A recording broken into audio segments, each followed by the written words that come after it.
Hey guys, it's Leah here, and welcome to another video. So, probably a long time ago, it was requested that I do a video on Minnie Mod and my experiences with that, and on intuitive eating. So, I wanted to do that today, and also I did that poll on Instagram, and all of you guys said you wanted to see that, so I actually recorded this video yesterday, but I'm still learning how to use my new camera, so it was really blurry and awful. So I'm gonna do that today. Yeah, let's get started. Okay, so I was in recovery for a few months before I started Minnie Mod. I was kind of in quasi-recovery, so I was in recovery, but I wasn't eating very much still. And then someone on my Instagram was doing Minnie Mod, and I was like, that sounds awful. But I was like, but I'm ready to get my life back, and I'm ready to be myself again. So I decided to jump on the bandwagon and start with Minnie Mod. So I'm going to tell you guys the guidelines for Minnie Mod. I have them up on my phone here. So I ate 3,000 calories without exercise, but I'll just tell you guys the guidelines. So eat the minimum intake for your height, age, and sex every single day. So it is a minimum intake, and you are both encouraged and expected to eat more. Never restrict food intake. No weighing yourself or measuring yourself. Get forgiving stretchy clothes. Relapse is common if you watch the needle on the scale. No exercise. So the guidelines for 2,500 calories for a minimum daily intake is that you're 25 years or older female between 5 foot and 5'8", and your menstrual cycle has stopped. You have other symptoms of starvation like feeling cold, fatigued, foggy-headed, hair loss, brittle nails, or dull skin. So even if you're only underweight or dieted for a very short space of time, these guidelines apply. So there's that for 2,500, and then 3,000 calories, just is what I did. You are under 25 years old female between 5 foot and 5'8", or an over 25-year-old male between 5'4" and 6 foot. Your menstrual cycle has stopped, and you have the other symptoms of starvation. And then for 3,500 calories, you're a 25-year-old male between 5'4" and 6 foot, or a female with young children, or the equivalent and unavoidable level of activity. So if you have a high activity job. Sorry, my nose is running. I got a cold. You have other symptoms of starvation, and yeah. So if you're taller than the guidelines listed above, add 200 calories. I did that most of the time, but it was kind of hard for me to eat that all the time. But eventually got to a point I was so hungry, which I'm going to talk to you guys a little bit about extreme hunger too, because I get a lot of questions about that, and I think it's really hard for people. So yeah, yeah. So I did Minnie Mod, and I was weight restored in 4 months, I think. And I can personally say that Minnie Mod saved my life, and it saved me. Minnie Mod is really scary, I'm not going to lie to you guys, because you're eating so much and you're not allowed to exercise. So I kind of added some yoga in because I've been an athlete my whole life, and I was like, this is insane, I can't deal with this. But it was just light yoga, stretching and things like that. I'm going to talk to you guys about my experiences and what happened, and some of these things might sound scary, but I promise you that they're okay and they're normal. One of the main things that I get talked to about for Minnie Mod is gaining weight in your stomach. And the reason that this happens is back in the old times when people couldn't eat as much during the winter, when you finally started eating, your body would put all of your weights to your needed organs. So it would go to your stomach before your legs and your arms and other things like that, because that's where all your essential organs are at. So I can tell you guys that this sucks so much. It was so hard for me, but I just wore a lot of sweaters and things like that, and it, got a lot easier.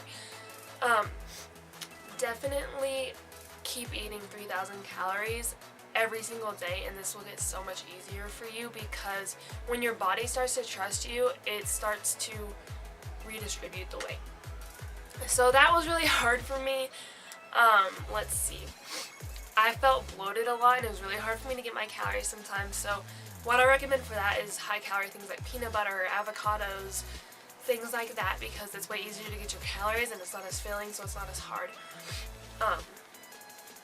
So yeah, the no exercise thing was really hard for me, but I promise you guys it was worth it, because after that I wasn't obsessed with exercise anymore. My nose is killing me. So yeah, I would suggest Minnie-Mod to anybody and everybody who asked.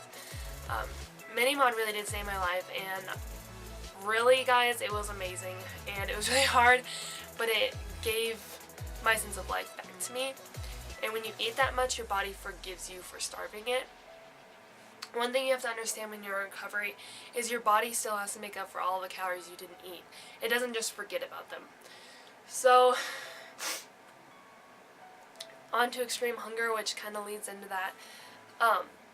When you feel extreme hunger, it's because your body needs the calories that you depleted it of. So, a lot of people get really scared about this, and I don't blame them, because I did too, but the most important thing is to just eat and listen to your body, because your body is starting to trust you again. And it's like, okay, we have enough food. I'm starving because I haven't eaten in so long. Feed me. So you have to just feed it. I know it's scary and it's hard. It really is, guys. It's hard. But extreme hunger is one of those things you just have to get through to recover, because your body is trying to make your organs work again and give you energy again. It needs those calories that it was depleted of. So yeah.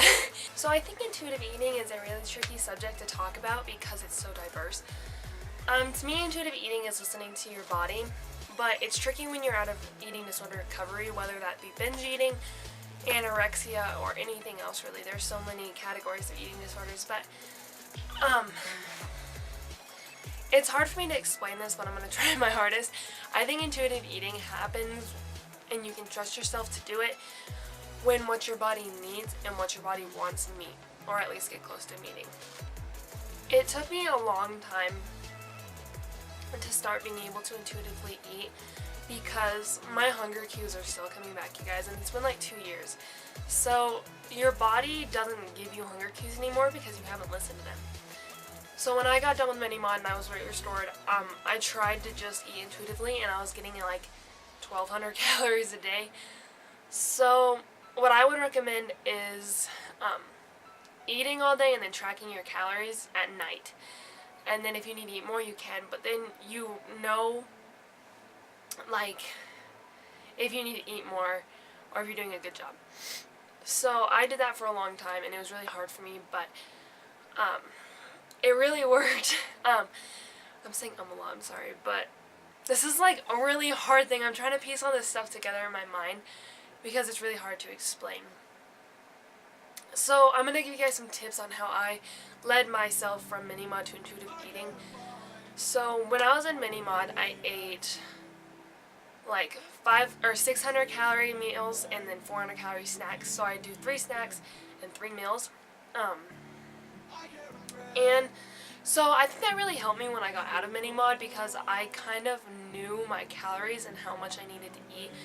So even to this day, I usually eat 3 meals and 3 snacks a day. So I think that really helped, because then I was always getting consistent calories. And my body, I think it was really important for me also because my body didn't trust me. And if I didn't eat consistently, I would get sick and dizzy and cold and weak, and it was awful. So I think that really helped me. And I definitely recommend that 3 meals and 3 snacks, because then your body's always getting food and it needs that. And it's not so overwhelming, I think, because if you eat 3 1,000 calorie meals, your body is going to feel foreign to you more than it already is. But I think that really helped me intuitively eat, and it still does, because I still struggle with my hunger cues, because you know how much you need to eat. And you've seen that in your recovery, so it's way easier. And then it helps you recognize when you need to eat and how much you need to eat, and then eventually when your body starts trusting you and realizing that you're eating consistently, your hunger cues will slowly start coming back. So yeah, I think intuitive eating is a really tricky thing, and I think that it takes a lot of time for people who have had eating disorders, whatever kind, because when you get done with recovery, your body still doesn't really know what it needs or what it wants, but your mind knows what you need. Like, it knows how many calories you need. You know how many calories you need, but what your body asks you for and what you actually need are really different a lot of times. And I think that's really hard. It was really hard for me, for sure. So I think intuitive eating takes a lot of time, and it takes a lot of patience, because your body has to learn to trust you again after an eating disorder. And I think it's hard to adjust yourself from eating 3,000 calories no matter what to eating as much as your body wants while not losing weight, which is really important. I also want to talk about binge eating disorder with intuitive eating. So I think for a lot of people, I never had binge eating disorder, luckily, but people binge because they don't eat enough throughout the day, and then their bodies go into starvation mode and they just eat a lot, and then they purge. So I think intuitive eating is really important for people with binge eating disorder, because if you're eating enough throughout the day, it's less likely that you're gonna binge. And for people who have binge eating disorder, I know it's hard still because you keep telling your body no and then eating a lot. But intuitive eating is so important, and I know it's really scary, but I also know it's really important. From personal experiences with intuitive eating and with feeding my body enough consistently, I think it's really important. So recap, Minnie Mod's amazing. Extreme hunger is completely normal and okay, really, it's okay. And intuitive eating is a really tricky subject, but I think intuitive eating starts to happen when what you want, what your body wants, and what you know you need meet up. I hope that this video actually made some sense. This is all coming from my personal experiences. As you guys know, I struggled with anorexia for a while, and then I've gone through the recovery process. So yeah, if you guys have any questions about intuitive eating or extreme hunger, I get a lot of questions about, or Minnie Mod, please DM me on my Instagram. I got a new username, which is Leah Lifts. So yeah, I hope that you guys enjoyed this video, and I hope that it made sense. I hope that you guys have a wonderful day today. I'm sending so many good vibes your guys' way. And if you're in recovery right now, I just want to tell you guys that I feel you, and my heart goes out to all of you. You are going to do this because you are so strong and amazing. And I know recovery is really hard, but I believe in you, and there's a life after an eating disorder. I love you guys. Bye.